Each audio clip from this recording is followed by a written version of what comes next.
So, ladies and gentlemen, please, for no reason at all, please do not smash the like button, guys, okay?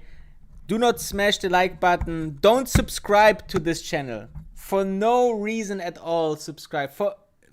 Please do me the favor and don't subscribe, okay? Welcome to another stream. And thank you very much for tuning in on a Saturday, on a weekend, the first weekend after this crazy bad week, okay? What a week it was. We have Netflix and Peloton trading like penny stocks, 20% down. We have the S&P 500 minus 2% on one day. We have Amazon down minus 6% in one day. We have Apple down with I think also 2 or 3%. Tesla down 5%. Virgin Galactic down another dollar almost from the $9 something. So it was very turbulent, okay? And it seems to stay a little bit turbulent as of this days. And I want to first tell you guys that this is a serious thing, okay? This is not like the usual, buy the dip and it will be good in a couple of months. A lot of things are changing, and there will be also a vlog that I will release on topic on that. But I want to show you a couple of things which are very, very important, okay? And the first thing I want to show you is one of the best traders in the whole world, Paul Tudor Jones, a billionaire from Texas. He's trading, and he was very, very successful trading over the last couple of decades. And he said something that is very, very important and stick as a trading rule to many, many investors out there. And this is trading below or with a trend, okay? What does it mean? As you know, if stocks are trading, they are leaving like a moving average, okay? And you can go into a chart and you can see, okay, the moving average of the last 50 trading days is here, for example, in the S&P 500. We are currently just under 4,400. So here we have, for example, the 50 moving average at 4,665. The 200 moving average is at 4,429, for example, okay? So this is the moving average. And if we're going to Google, let me see if I can find a quick video. Paul Tudor Jones, 200 trading MA. Moving average. Here we go. Let's see if we can see a small video. Random moving average. Let's see if this is the one.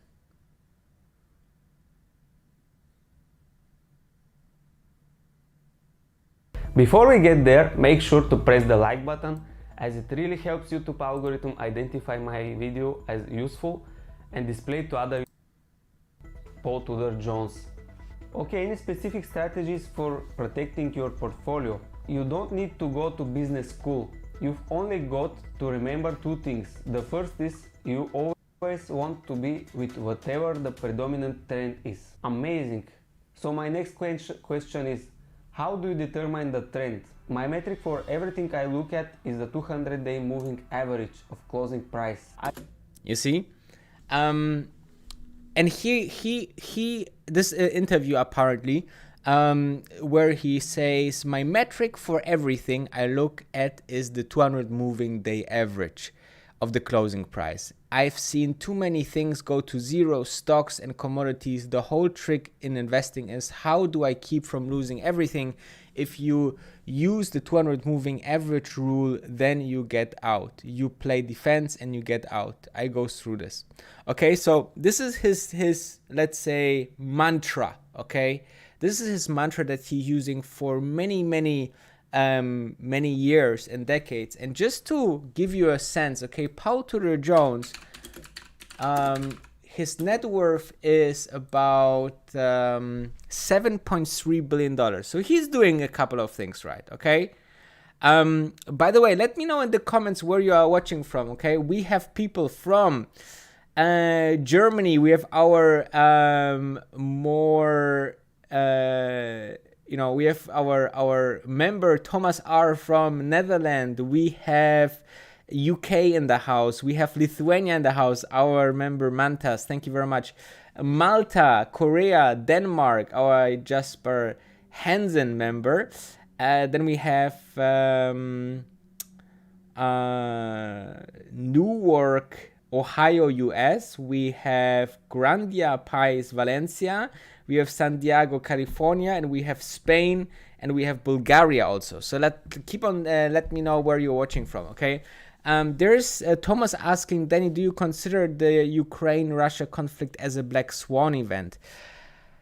It's very hard to put a number behind that, yeah, because we don't know how often it is a risk. The market is pricing it somehow in, but other than other things that you can calculate more or less and how to price it in. For example, if you price a 1% rate hike into the federal bank and into the monetary system, you usually say, okay, the stock will go down 10 to 15%, so the market prices something like this in. But to price a war, right, or an invasion, and maybe maybe a conflict between US and Russia, it's very hard to put numbers behind. So it's a big question mark. It hangs like the black clouds over the stock market. It's definitely not a black swan event, because the black swan event is more something that we see coming, and which we see not coming, right? Or very few people do, like the financial crisis, right? But other than that, I think, it's not the typical definition of a black swan crisis or event, but however, it still could impact the stock market quite heavily, all right? But again, does it happen, does it not happen, in which way it happened, and which way is East European political problem a problem for US stock market is also the question, right? So that's the question that you need to know. Obviously, if there's a news that Russia is escalating in Ukraine, then obviously you see that the stocks will fall, especially in the sentiment. The sentiment is like very, very fearful, so obviously the people will get scared and go out of stocks. Let's have a look now what I try to introduce now. So we talked about the Paul Tudor Jones number one reason how he buy and go out of stocks. And now let's go back to the S&P 500, and you can see where I'm coming from. We just crossed that on Friday. Okay, let it sit, because this is where big guys are going out. Now let's have a look when this happened the last time. The last time it happened in end of February, okay? We just dropped below the number. We had a kind of rebounds a couple of days until beginning of March, and then we absolutely went down, and this was like the fastest crash that we ever had. Will we have something similar? I don't know. I don't think so. I think, though, that those are not the lowest levels that we have seen. I think people... Whoa, fuck. Okay, where are we going? You see, the chart is already escaping just hearing that. There is some analysts that said that we could see 4,200 into the S&P, which is approximately here. So you see there's still like 5% to go. There is definitely a support level somewhere here, I believe, at 4,300 approximately. Usually now, as you can see, the RSI levels are quite oversold, right? Usually you have at least a little bit of a bounce back. The Fed meeting could be a little bit less hawkish aggressive than it was before in the minutes of meeting. The earnings of Apple, Microsoft, Tesla could be good, which could be also bullish. But all of this means that we might have a bounce back next week just to go even further the week after, okay? Is it sure? No, nothing is sure, okay? But this is what currently it seems that investors go. But, you know, the good story or the happy ending is at some point the stocks are getting more interesting, right? Maybe we see a Tesla at 700. Maybe we see a Tesla at 800. Maybe we see a Tesla at 900, which is all very, very interesting. So companies like Amazon, which will do very well over the next 10 years, are now at $2,852. Okay, let's have a look. When was the last time that the stock was at this number? Okay, those are approximately July 2022. 2 years ago, we had this beautiful numbers, this beautiful price tag on Amazon. Okay, so that's the beauty about that. That's the happy end. All right, it can be a little bit of, more pain in the short term, with a happy end of, afterwards. Okay, we are not going back to Stone Ages. Okay, the world doesn't go down. All right. So the next thing I wanted to show you is some earnings. Okay, because we have tomorrow, Monday, we have IBM. Maybe not that interesting, but then it starts. Okay, on Tuesday we have J&J, Johnson & Johnson, Texas Instruments, Verizon, American Express, General Electric, 3M. Let me see, because sometimes it shows the big companies down here. Yeah, here you go. Microsoft as well will give their numbers on Tuesday. Wednesday we have then Tesla, we have Intel, we have AT&T, Boeing, right? Those big guys. We have, let us see if there's even more down here. No. Then we have Thursday, Apple, Visa, Louis Vuitton.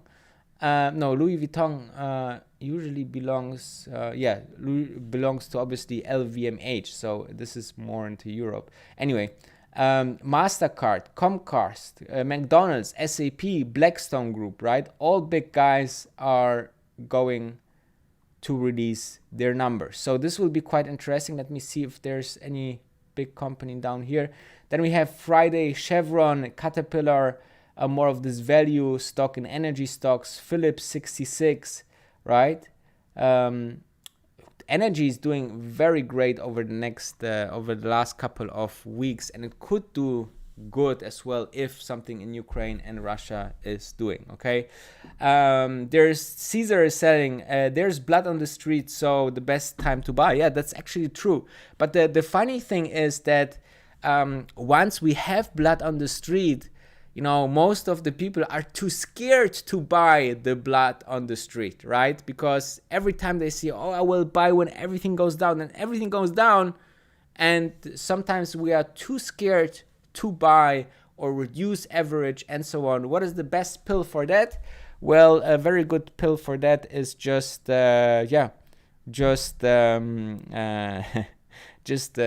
every month. Then you don't have the stress if it's going down or up or sideways or So with that said, I hope you have a fantastic Saturday.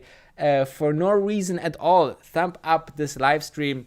Don't subscribe, don't follow me on Instagram, guys. If you don't want to see me again, don't follow me there on Wolf of Dubai Danny.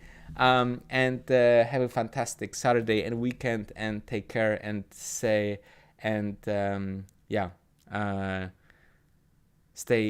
healthy. This is the most important part. Thank you very much. Take care.